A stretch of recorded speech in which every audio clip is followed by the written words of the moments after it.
Dear brothers and sisters, let us begin with a moment of silence, a moment to breathe, a moment to listen, not just with our ears, but with the heart.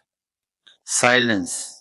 There are days when the weight we carry feels too much, when the wounds of life, our failures, regrets, or losses seem to whisper, "You are beyond hope." But today, I want to tell you something simple, something true. Never despair. God's mercy has no limits. Like the sun that rises even after the longest night, His love never gives up on us. Never. My dear friends, mercy is not just something God gives. It is who He is. Mercy is the beating heart of the gospel. When we speak of God, we are speaking of a Father who sees us with eyes full of tenderness, not condemnation. This is the face of the Father revealed to us in Jesus, who never turned away the wounded, the rejected, the sinner, the broken. He sat with them. He listened. He touched their lives with healing and hope. We must remember that mercy is not an idea or a concept. It is concrete. It has a face, a voice, and hands. It is the shepherd who leaves the 99 to search for the one who is lost. It is the Good Samaritan who stops on the roadside when others pass by. It is Jesus who looked into the eyes of the woman caught in sin and said, "Neither do I condemn you.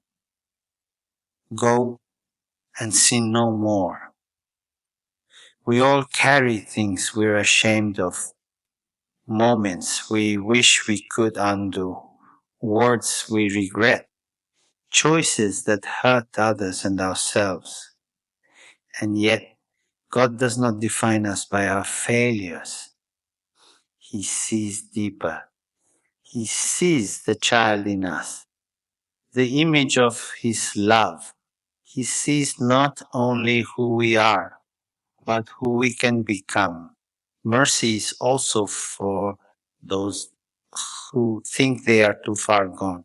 How many times have I heard someone whisper, "It's too late for me"? And I want to say, with all my heart, it is never too late for grace. God's mercy is like the ocean, vast, deep, and without end. Even the smallest drop of sorrow poured into that sea is met with waves of forgiveness. I think of the mother who prays alone at night for her son in prison. I think of the young woman carrying a heavy past and unsure of her worth. I think of the elderly man who feels forgotten by everyone. To each of them and to each of us, the Lord says, "Come to me. I see you. I know you. I love you. So do not be afraid. Do not run from Him. Run to Him. Let Him embrace you with that mercy which knows no end. And when you feel the warmth of that love, do not keep it for yourself. Share it with the lonely neighbor, with the one who has hurt you, with the stranger on the street. The world is thirsty for mercy. And if your heart feels dry or cold, if you feel far away, just say this: "Lord, if you will, You can make me clean. And He will. Let us walk gently with one another and let us begin again today in the arms of mercy. There is a lie that too many hearts carry, the belief that we are too far from God to return, that we have crossed the line or fallen too low or waited too long. But the truth, dear brothers and sisters, is this: no one is too far gone, not in the eyes of God, not in the light of His mercy. One afternoon, I met an old man sitting on the steps of a church. He told me with a cracked voice, "Father, I don't think I belong here anymore. It's been too long. I've done too much." I looked into his eyes, tired, ashamed, longing, and I said, "If you still feel the age for God, then you are already close to Him." The man began to weep. Sometimes it takes only one word of hope to bring a soul back to life. God never gets tired of searching for His children. He does not stand with folded arms, waiting to punish. He walks the roads where we wander. He looks for us in the fog of our confusion. Even when we try to hide in the shadows of guilt or fear, He whispers gently, "Where are you?" Not to accuse us, but to call us home. Jesus dined with tax collectors, embraced lepers, defended the woman everyone else wanted to stone. He touched the untouchable. He welcomed the outcast. This is not a God who gives up easily. This is a God who kneels in the dust to lift us up. And so I say to the one who feels forgotten, you are not forgotten. To the one who thinks it's too late, it is never too late. To the one carrying the secret burden of failure laid down, you are still God's beloved. Perhaps you've wandered far. Perhaps your heart feels cold. But God is not far. His mercy is not locked behind a door. All it takes is a whisper. "Lord, I want to come home." Let us open that door today, even just a crack, and allow the light of mercy to enter. Let that be the first step. For no matter how far you think you've gone, grace walks faster, mercy runs farther, and love waits for you at the threshold, ready to begin again. Sin is real. It wounds, it divides, it darkens the soul and our relationships with others. But there is something more powerful, more enduring, more faithful than our seeing the mercy of God. Mercy is stronger. Always. Sometimes we carry our sin like a heavy stone in our pocket. It weighs us down. We forget who we are. We hide from others. We even try to hide from God. But God does not come to shame us. He does not come to crush us with guilt. He comes like a gentle rain upon dry earth, like the morning light that warms a cold room. It comes with healing in His hands and forgiveness in His eyes. Jesus never turned away, who sinned to him with an open heart. Not once. Look to the Gospels. He welcomed Zacchaeus, a corrupt man who climbed a tree just to see him.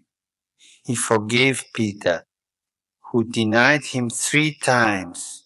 He spoke words of peace to the thief on the cross.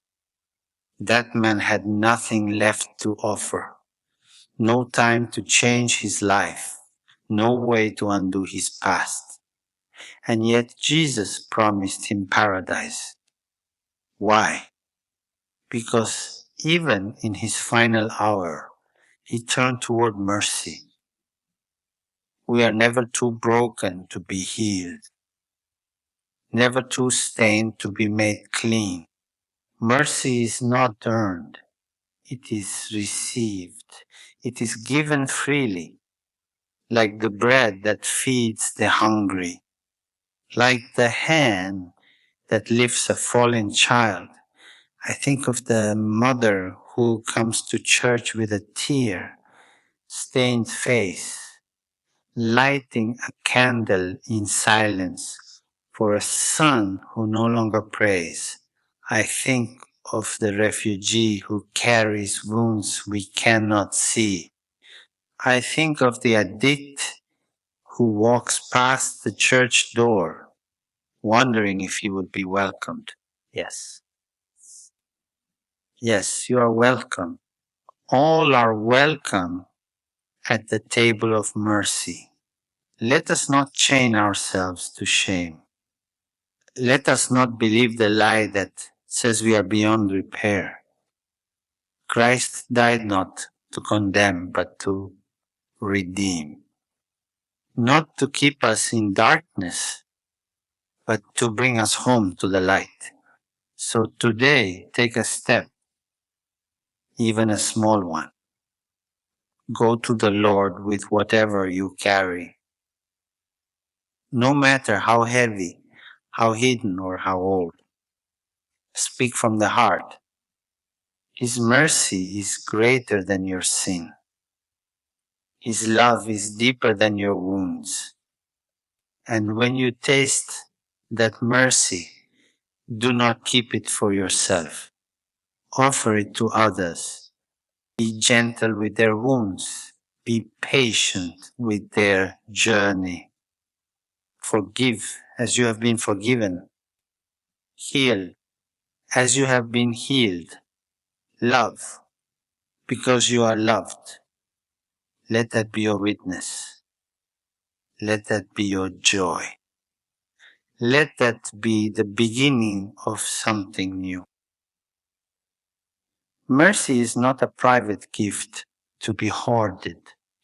It is a fire that must be shared, a light that be passed from one heart to another. If we have received the mercy of God, and we all have, in one way or another, then we are called to become instruments of that same mercy in the lives of others. It is not optional. It is the natural response of a heart that has been touched by grace. We live in a world that too often rushes to judge. A single mistake, a single word, and the person is labeled, cast aside, forgotten. But this is not the way of Christ. Jesus looked beyond people's failures. He saw their wounds. He saw their hunger for healing. He spoke to the heart, and he calls us to do the same. How often do we walk past someone without looking? How often do we withhold forgiveness from someone who hurt us, clinging to our pride like armor? Yet mercy asks us to do something harder and more beautiful. Mercy asks us to see people not for what they've done, but for who they are, children of God, each one. I once met a woman who had not spoken to her sister in over a decade. They had a terrible falling out. When I asked her what she would say if her sister walked through the door, she said, I would cry. That's mercy already knocking. Sometimes all it takes is a word, a gesture, a letter, or even a prayer whispered in silence. Mercy begins there. Let us be people who stop at the side of the road. Let us be people who listen before we speak. Let us forgive those who cannot say they are sorry. Let us reach out to those who are hardest to love, not because it is easy, but because that is what love does. And when we feel weak or afraid to take that step, let us remember we are not alone. Christ walks with us. The Spirit gives us strength. And the Father is always ready to begin again. So let us go, quietly, humbly, with open hands. Let us carry mercy into every corner of our lives, to our families, to our workplaces, to the stranger on the street, to the enemy we do not understand. In this way, little by little, the world is changed, not by power, not by noise, but by love that shows itself in mercy. The poor are not a problem to be solved. They are a gift to be welcomed. They are the suffering Christ in our midst, in every face lined by hunger, every hand calloused by labor, every voice tired from being unheard. God is present. And if we truly believe in the mercy of God, then we must draw near to the places where that mercy is most needing among the poor, the abandoned, the excluded. Jesus did not walk the corridors of power. He walked dusty roads and sat with those the world had forgotten. He touched the leper. He spoke with the foreigner.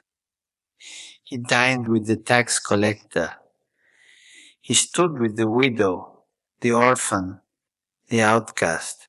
He chose poverty, not because it is good in itself, but because in poverty there is an open door to trust, to dependence, to grace. And he taught us that whatever we do to the least of our brothers and sisters, we do to him. When we look away from the poor, we look away from Jesus. I think of the grandmother who skips meals so her grandchildren can eat. I think of the man who sleeps on a bench not far from where the city lights shine so bright, but no one sees him. I think of the young girl who carries dreams too heavy for her small shoulders because she was never given a chance. We must not become numb. We must not grow used to a world where some have too much and others nothing. It is not enough to speak of mercy. We must practice it with food, with time, with listening ears and open hearts, with policies that protect and lift, not oppress and divide. Justice and mercy walk hand in hand. And sometimes mercy is simply presence, sitting with someone in silence, being a friend to the forgotten, letting them know they matter. So I invite you, gently but with urgency, to open your heart to the poor, not just with pity but with love, not just once, but again and again. Mercy grows when it is shared. Let your hands be Christ's hands. Let your feet walk toward those who need help. Let your heart beat with compassion. There, among the poor, we will find Christ. There, mercy becomes real. And there, the gospel comes alive. My dear brothers and sisters, we have walked together for a little while through the valleys of despair into the light of God's unfailing mercy. We have remembered that no one is too far gone, no heart too broken, no sin too deep. God's mercy has no limits, none.